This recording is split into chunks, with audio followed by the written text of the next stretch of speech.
आइए हम जानते हैं इनसे अतीक अहमद के बारे में जो हुआ वो उचित था कि अनुचित था। इनसे बात करते हैं। आइए सोनू जी, जी सुनने में आया है कि अतीक अहमद का एनकाउंटर हो गया। जी इस पे आपकी क्या प्रतिक्रिया है? देखिए, वो कोई दूध का धोआ हुआ था नहीं, पहली बात। अच्छा, ये एनकाउंटर था कि आपराधिक मामला था? एनकाउंटर नहीं ना हुआ। ये ना होता है कि जैसे कीचड़ को कीचड़ से धोया गया। कहीं ना कहीं शासन प्रशासन की नाकामी है। जैसे 1977 में जब अतीक अहमद पहली गुंडागर्दी के क्षेत्र में आया और पहली हत्या का उस पर मुकदमा चला, उसके बाद में वो लगातार यूपी में छा गया। गुंडागर्दी 5 बार विधायक भी रहा, 1 बार सांसद रहा। उसके बाद में उसका वहाँ बाहुबल बोलता था पूरे यूपी में। उससे निपटने के लिए भारतीय कानून थी, शासन प्रशासन था, कोर्ट कचहरी है, उसके हिसाब से लड़ा जाता। लेकिन उसको मारने के लिए 3 नवयुवक आगे आ गए। 3 नवयुवक उसको मार दिए। वो कौन थे 3? पहले से 3 नवयुवक जो थे ना, तो उन पर भी आपराधिक मुकदमा दर्ज था। तो कहीं ना कहीं एक गुंडा को मारने के लिए दूसरा गुंडा आ गया है। तो इससे बदलाव नहीं ना आएगा, कभी नहीं आएगा। मान लीजिए वो गलत था तो उसको अथी देने के लिए, न्याय देने के लिए, उसको सज़ा देने के लिए कानून है, पुलिस है, शासन प्रशासन है। गुंडा किसी को सज़ा नहीं ना दे सकती है।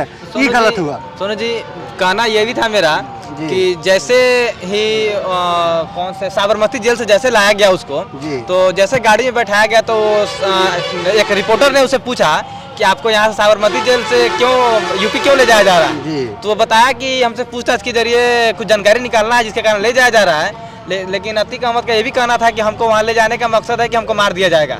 हमको जो भी सवाल जवाब है वीडियो कॉन्फ्रेंसिंग के जरिए पूछा जा सकता है, लेकिन फिर भी हमको ले जाया जा रहा है वहाँ पे सिर्फ हत्या मेरा करने के लिए। और उसके आते ही 1 दिन बाद उसका हत्या हो जाता है। इस पर आपका क्या विचार है? देखिए, ये सब बिना तुक वाली बात है। मान लीजिए उसकी हत्या हो गई, यहाँ कहीं ना कहीं प्रशासन की नाकामी है। लेकिन वीडियो कॉन्फ्रेंसिंग जब पूछताछ कब होती है? जब कोर्ट में सुनवाई उसकी होगी। तो वहाँ कोर्ट में सुनवाई होने के लिए उसको नहीं लाया गया था। उसको उमेश पाल के केस में, राजू पाल के केस में कुछ जानकारी निकालने के लिए 14 दिन के रिमांड पर लाया गया था। और रिमांड पर जब भी लाया जाता है तो उसको फेस टू फेस पूछा जाता है। कुछ जो भी उसको रूल रेगुलेशन रहता है उसके अंदर में पूछताछ किया जाता है। तो इसका कोई तुक है नहीं। लेकिन ये शासन प्रशासन की नाकामी है, यहाँ तो ये मानने पड़ेगी। फिर ये भी सुनने में आ रहा है कि जो भी अपराधी थे वो बीजेपी सपोर्टर थे, बीजेपी और जय श्री राम के नारा भी लगा रहे थे। इस पर क्या आपकी राय है? ये सब जांच का विषय है। देखिए, बताते हैं ना, होता है कि एक किसी को गलत और सही ठहरा देना कहीं ना अनुचित है। अगर कहा जाएगा कि वो बजरंग दल का था, हिंदुत्ववादी था, ये गलत है।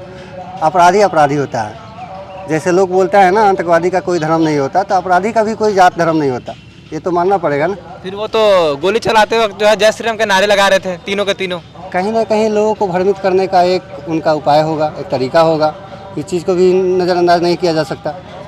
कोई मान लीजिए अल्लाह अकबर कर देने से, जय श्री राम कर देने से किसी धर्म का छापा थोड़े पड़ जाएगा। ये चीज़ मानना पड़ेगा ना आपको। और सुनने में आया है कि उनका कुछ दिन पहले उनका बेटा का भी इनकाउंटर हुआ था उसका। इस पर क्या आपकी राय है? देखिए, बताते हैं, ये एनकाउंटर जो हुआ था ना कहीं सही भी है, गलत भी है। वो अपराधी था।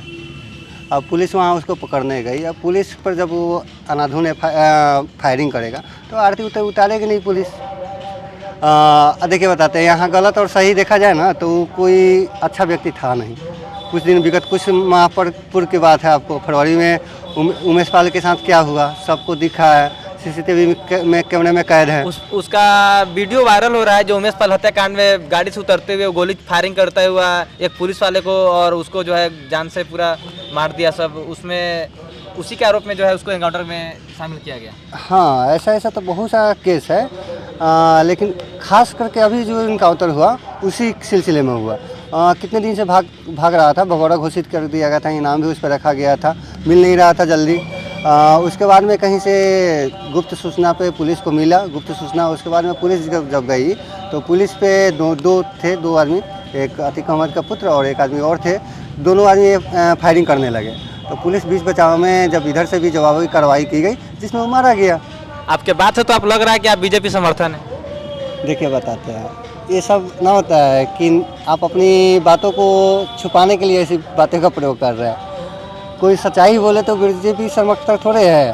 राष्ट्रवादी बीजेपी ठेका थोड़े ले लिया है, सही का ठेकेदारी बीजेपी थोड़े लिया है। गलत को गलत, सही को सही कहने की हम लोग हिम्मत रखते हैं, तो इसका मतलब थोड़े बीजेपी वाले हो गए हम। देखिए बताते हैं, हम लोग राजनीति से बहुत दूर रहने वाले व्यक्ति हैं। जैसे सब कोई अपना कमाता है, खाता है, आम जीवन जीता है, वैसे ही हम लोग भी हैं। अभी आप आ गए चलते चलते हम लोगों से बात किए, सो हम इस मुद्दे पे बोल दिए।